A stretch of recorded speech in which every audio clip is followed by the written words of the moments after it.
Techniques for improving reading efficiency. So let's look at some of them. Active reading, making reading a habit and actively reading, okay, even at work. Morning the newspaper, at work some knowledge levels as far as the company's products, policy details, technical details, and of course there are other official documents which you will have to read day in and day out.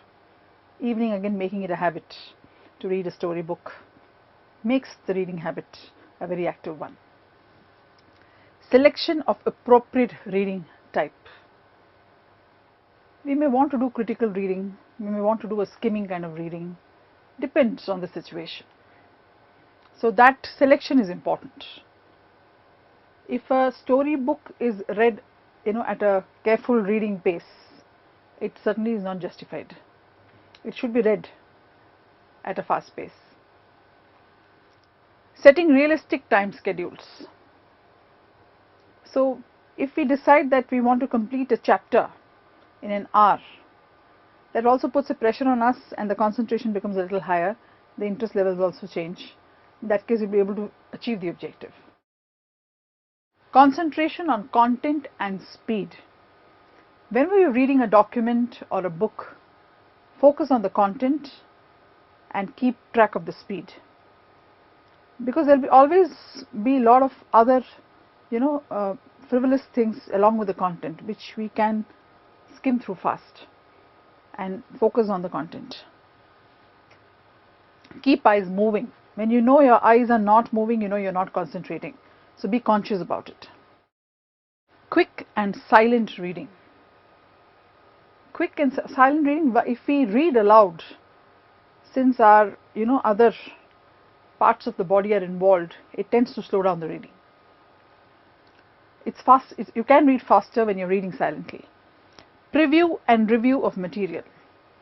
If we have a preview and review of material, it's easier to comprehend when we are doing the actual reading. Read in logical block or words. There's a natural, logical understanding that will happen as we read, and hence make your reading also in that style. Read just enough to capture thoughts. You really don't have to spend too much time. Just get the content and comprehend fast. That's enough. And keep it logical. So hence concentration, again, it keeps on coming as one very important factor. Improvement of capability to understand symbols. So if there are symbolic representations and you want to also have a symbolic understanding of the thought process, understanding of that will help a lot. Underline and take notes randomly.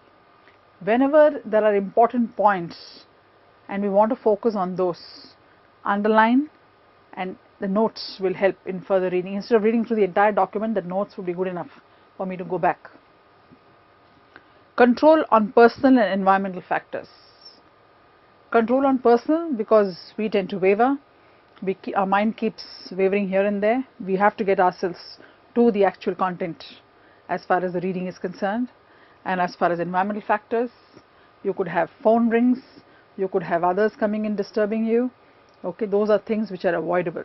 So if one has seen in a library atmosphere, it's peaceful, well lit, peaceful, spacious, nice ambience as far as sitting and reading, and even the ergonomics works fine there. Hence we are able to concentrate and read a lot.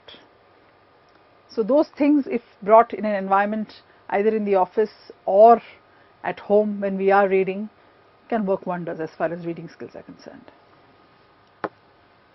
Techniques for improving retention, because the whole objective of effective reading is retaining what we have read.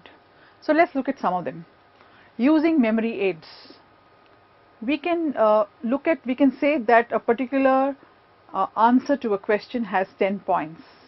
So if we remember the point has 10 and then recall those 10 points, it's easy for us to remember. So these are memory aids. Similarly, acronyms. For example, the SWOT. SWOT means strength, weaknesses, opportunities, threats. So we need not remember it separately as words, but SWOT itself will tell us what it is. So we could use our own techniques to help us retain what we have learned in our memory. Deciding priorities of retention. We may read a lot of material, but we must decide what we want to retain for us to come to a proper understanding of what we are reading. Thinking.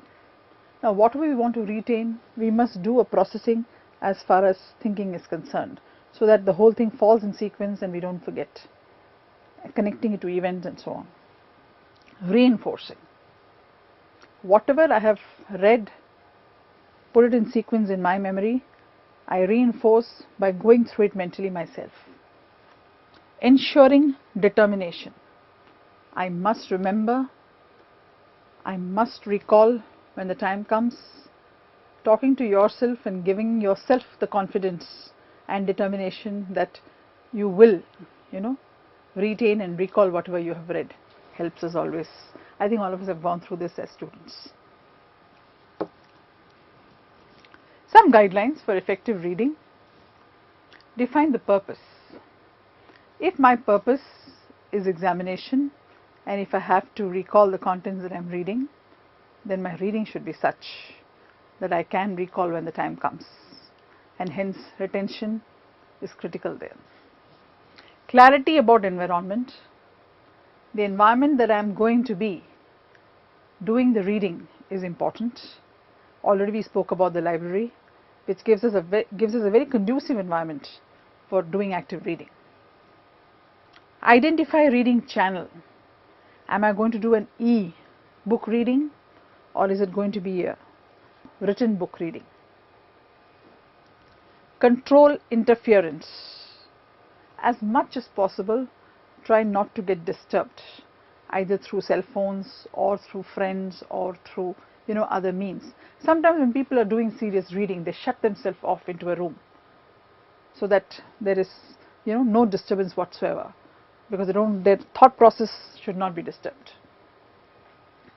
Getting the reading of words and non-verbal symbols, connecting them up, because it helps you to remember much higher when you have the non-verbal and the word symbols together.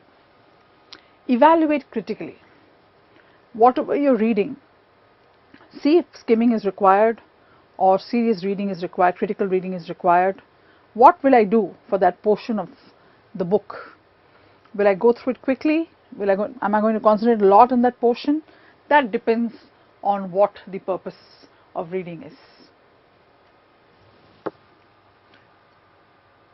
You have a material on executive reading and some tips which you can look at in your course material. So this session we looked at reading skills, and as we all know, reading gives us the knowledge, which is the most powerful tool as far as communication is concerned. Thank you.